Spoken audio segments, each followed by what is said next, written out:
कहानी की शुरुआत खूबसूरत आसमान से होती है, जहां साउथ कोरिया एयरफोर्स का पायलट टैलन अपने साथी डोंग के साथ F5 टाइगर जेट की टेस्टिंग कर रहा था। तभी अचानक उन्हें एक इमरजेंसी मिशन मिलता है, जहां एक कमर्शियल प्लेन जिसमें 4 क्रू के साथ टोटल 50 पैसेंजर हैं, वो अपने रूट से भटककर नॉर्थ कोरिया की ओर जा रहा है। इसके बाद टैलन प्लेन के पास आते ही हैरान रह जाता है। प्लेन का को पायलट उसका पुराना दोस्त मिन्सू था, लेकिन उसे प्लेन का मैन पायलट नहीं दिखाई देता। दरअसल मिन्सू को नॉर्थ कोरिया के एक टेररिस्ट ग्रुप ने बंदूक की नोक पर रखा था, जिसे टैलन नहीं देख पाया। और जब मिन्सू ने कोई जवाब नहीं दिया तो टैलन को ऊपर से ऑर्डर मिला कि वो प्लेन के दोनों इंजन में से एक को मिसाइल से उड़ा दे, ताकि प्लेन को साउथ कोरिया में इमरजेंसी लैंडिंग करनी पड़े। लेकिन टैलन का दिल नहीं माना और वो मिसाइल फायर नहीं कर पाया। क्यों? क्योंकि एक तो उसमें इतने सारे पैसेंजर थे और दूसरा मिन्सू उसे चला रहा था, और अगर मिसाइल चूक कर फ्यूल टैंक पर लग गई तो खतरा बढ़ जाता। लेकिन लगातार ऊपर से उस पर दबाव डाला जा रहा था कि प्लेन एक इंजन पर भी सेफ लैंडिंग कर सकता है। पर टैलन सोच में पड़ा रहा और आखिरकार वो प्लेन नॉर्थ कोरिया के बॉर्डर में घुस जाता है।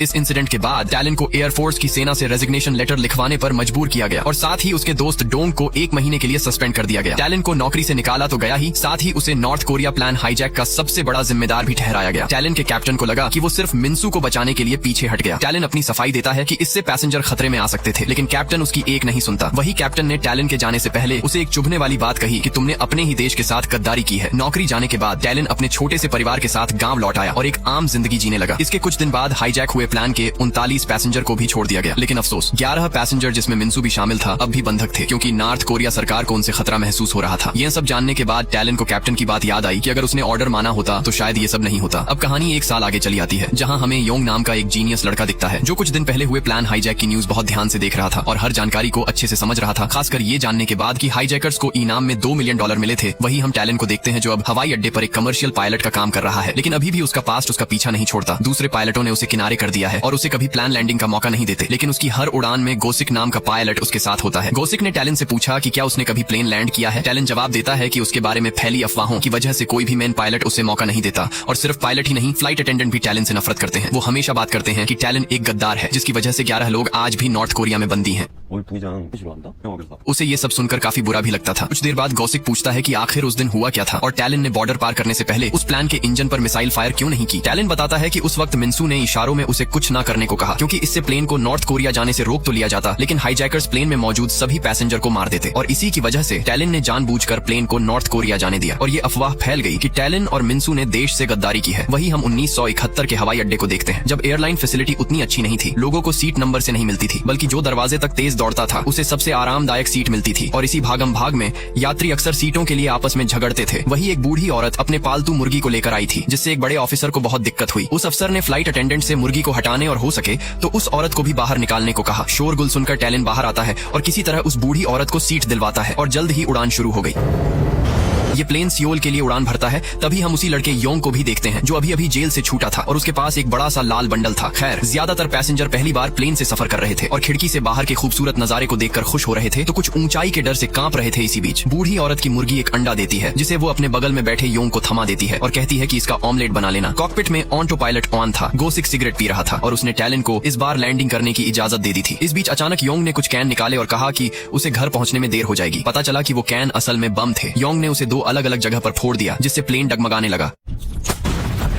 लेकिन गोसिक टैलन ने प्लेन को बड़ी मुश्किल से कंट्रोल में ले लिया, जिसके बाद योंग कॉकपिट में जाकर अपना असली इरादा बताता है। वो गोसिक और टैलन से कहता है कि उसने प्लेन को हाईजैक कर लिया है और अगर दोनों पैसेंजर को सेफ रखना चाहते हैं तो उन्हें प्लेन को बॉर्डर पार करना होगा। इतनी बड़ी मुसीबत में भी टैलन ने खुद को शांत बनाए रखा। उसके सामने ठीक कुछ साल पहले वाली सिचुएशन थी, लेकिन इस बार वो खुद प्लेन के अंदर था। उसने योंग से पूछा कि क्या वो पैसेंजर और प्लेन की हालत देखकर आए, क्योंकि ब्लास्ट से काफी नुकसान हो चुका था। योंग उसे परमिशन दे देता है। टैलन के जाते ही गोसिक ने योंग से पूछा कि क्या ये सब पैसे के लिए है या पॉलिटिक्स के लिए। योंग ने कहा कि उसे पॉलिटिक्स समझ नहीं आती, यानी कि ये तो साफ था कि ये सब पैसे के लिए है। केबिन में चीजें थोड़ी शांत हुई तो योंग ने दोबारा हंगामा किया। उसने खुद को टेररिस्ट बताया और कहा कि वो उन सबको नॉर्थ कोरिया ले जाएगा। योंग ने हाईजैक की वजह भी बताई। वो अपने बड़े भाई के नक्शे कदम पर चल रहा था, जिसने इससे पिछला प्लेन हाईजैक किया था, जिसे हमने कहानी की शुरुआत में देखा था। और इसी काम के लिए नॉर्थ कोरिया की सरकार ने उसे सजा की जगह $2 मिलियन का इनाम दिया था। पैसेंजर में एक पुलिस वाला भी था और जब योंग कॉकपिट में था तब उसने सब आदमियों से मदद मांगी और कहा कि अगर सब मिलकर उस टेररिस्ट को पकड़ें तो वो आसानी से हार मान जाएगा। लेकिन सभी आदमियों में से सिर्फ एक ने हाँ कहा। उनका प्लान था कि जब योंग उनके पास आकर किसी बात से कर रहा होगा तो वो उसे धर दबोचेंगे। जब योंग फ्लाइट अटेंडेंट अटेंडेंट को बेहोशी से उठते देखता है तो वो पैसेंजर से उसे बांधने को कहता है, क्योंकि उसे पता था कि वो मुसीबत खड़ी करेगा। आखिरकार पुलिस वाले ने अपनी पत्नी के साथ मिलकर कार्रवाई शुरू की जब योंग उनके पास से गुजरा। जिस एक आदमी ने मदद का वादा किया था वो तो डर के मारे पीछे हट गया और कुछ नहीं किया। सबसे ज्यादा हैरान करने वाली बात ये थी कि जब पुलिस वाले ने योंग को पूरी तरह से दबोच चुका था तब भी बाकी पैसेंजर चुपचाप बैठे देखते रहे। तभी योंग ने बंदूक निकाली, जिसकी वजह से वो पुलिस वाला डर के मारे उसे छोड़ देता है और उसे बुरी तरह पीटने लगता है। टैलन से ये सब देखा नहीं गया और वो योंग के पास आकर उससे माफी मांगी और रिक्वेस्ट किया कि वो पैसेंजर को नुकसान न पहुंचाए, क्योंकि वो जल्द ही बॉर्डर क्रॉस करने वाले हैं। इसके बाद नॉर्थ कोरिया पहुंचने से पहले गोसिक ने अनाउंस किया कि सभी पैसेंजर अपनी आईडी कार्ड नष्ट कर दें। भारी मन से सबने ऐसा किया क्योंकि उन्हें डर था कि नॉर्थ कोरियाई लोग सरकारी कर्मचारियों, शिक्षकों, पुलिस और डॉक्टरों को बंधक बना सकते हैं। टैलन ने इस चीज का फायदा उठाया और प्लेन की इमरजेंसी लैंडिंग करवाई और योंग को बताया कि वो नॉर्थ कोरिया के अंदर आ चुके हैं। लेकिन योंग को जल्दी एहसास हुआ कि उसे धोखा दिया गया है। फिर उसने अपने पास का बम एक पैसेंजर को पकड़ा दिया और धमकी दी कि अगर वो रुके तो वो सबको उड़ा देगा। आखिरकार वो फिर से उड़ान भरने को मजबूर हुए और नॉर्थ कोरिया की सीमा की ओर बढ़ने लगे। और तभी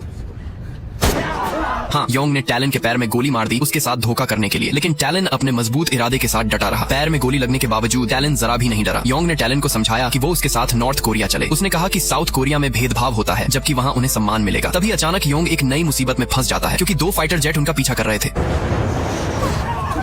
उनमें से एक जेट का पायलट टैलन का पुराना साथी डोंग था, जो टैलन से बात करने की कोशिश कर रहा था। लेकिन योंग कॉकपिट से दूर नहीं हट रहा था, इसलिए टैलन उससे बात नहीं कर पाया। डोंग ने हालात जाने बिना ट्रांसीवर के जरिए टैलन को प्लेन लैंडिंग करने के लिए वार्निंग भी दी। लेकिन जब प्लेन नहीं रुकी तो उन्होंने दुश्मनों की तरह प्लेन पर अटैक करनी शुरू कर दी। एक पूर्व फाइटर पायलट होने के नाते टैलन ने भी उन्हें चकमा दिया और यहाँ तक की पलटवार भी किया, क्योंकि उन्हें पता ही नहीं था कि प्लान हाईजैक हुआ है। लेकिन डोंग के कहने पर जब टैलन लैंडिंग करने वाला था, योंग मना करता है और किसी भी हाल में बॉर्डर पार करने पर जोर देता है। उसने कहा कि अगर उन्हें मिसाइल से मार भी दिया गया तो वो खुश होगा, क्योंकि उसकी मौत में बहुत सारे लोग उसके साथ होंगे। तभी डोंग को एहसास हुआ कि प्लान हाईजैक हो गया है, इसलिए टैलन लैंडिंग नहीं करा रहा है। इसके बाद उसने अपने साथी को रोकने का फैसला किया, जो अब मिसाइल दागने की तैयारी में था। डोंग खुद प्लेन के आगे आ जाता है और उसे रोकता है, जबकि डोंग का साथी मिसाइल दागने के लिए पूरी तरह तैयार था। इसी बीच टैलन ने बॉर्डर पार करने से बस कुछ मीटर पहले जबरदस्त कलाबाजी की। वो प्लेन को एयरक्राफ्ट की तरह उड़ाने लगा और उसने योंग को कॉकपिट से दूर धकेल दिया, जिसकी वजह से योंग के हाथ से हथियार छूट गया। फिर जब सब कुछ काबू में आ गया, टैलन ने गोसिक से प्लेन लैंड करने को कहा। फिर वो कुछ अधूरा काम पूरा करने के लिए कॉकपिट से बाहर निकला और जब टैलन फंसा हुआ था तो फ्लाइट अटेंडेंट जो बंधा था उसने योंग पर कुछ गोलियां चला दी। योंग ने एक बम निकालकर फ्लाइट अटेंडेंट को रुकने के लिए मजबूर कर दिया। टैलन ने तंग आकर योंग से कहा और वादा किया कि अगर वो लैंड करते हैं तो वो योंग की देखभाल करेगा। टैलन की आंखों में सच्चाई देखकर योंग इमोशनल हो गया और माफी मांगने और सरेंडर करने के लिए टैलन की ओर बढ़ा। लेकिन गोली लगने की वजह से वो मारा गया और उसके हाथ से बॉम्ब नीचे गिर गया, जो कुछ ही देर में धमाका करने वाला है। लेकिन पैसेंजर्स को बचाने की कोशिश में टैलन बुरी तरह जख्मी हो गया और अपना एक हाथ खो दिया। इसके बावजूद उसने पायलट का फर्ज निभाया। दर्द और खून बहने के बावजूद उसने प्लेन का कंट्रोल बनाए रखा। जब लैंडिंग गियर काम नहीं कर रहा था तो सारे पैसेंजर्स ने मिलकर उसे नीचे करने में मदद की। टैलन की इस बहादुरी को देखकर सबकी आंखों में आंसू थे, खासकर जब टैलन ने माफी मांगी कि वो उन्हें उनके मंजिल तक नहीं पहुंचा पाया। लेकिन इसी बीच अचानक प्लेन लैंडिंग से पहले खून की कमी की वजह से टैलन बेहोश हो गया। जिंदगी और मौत के बीच झूलते हुए टैलन को अपनी पत्नी की याद आई। इसी याद ने उसे होश में लाया और उसने प्लेन की सेफ लैंडिंग करा डाली और सभी पैसेंजर्स की जान बचा ली। और जब सारे पैसेंजर्स प्लेन से निकाल लिए गया तब पायलट के रूप में टैलन का फर्ज पूरा हुआ। सभी के सेफ निकल जाने के बाद टैलन ने अंतिम सांस ली और ये कहानी यही समाप्त हुई। और हाँ, ये कहानी एक सच्ची घटना पर आधारित है जो 23 जनवरी 1971 को साउथ कोरिया में घटी थी और आज तक उन्हें 11 लोगों का पता नहीं लगा जो पहले बंधक बने थे। तो चलो मिलते हैं एक और दमदार कहानी के साथ। Bye bye.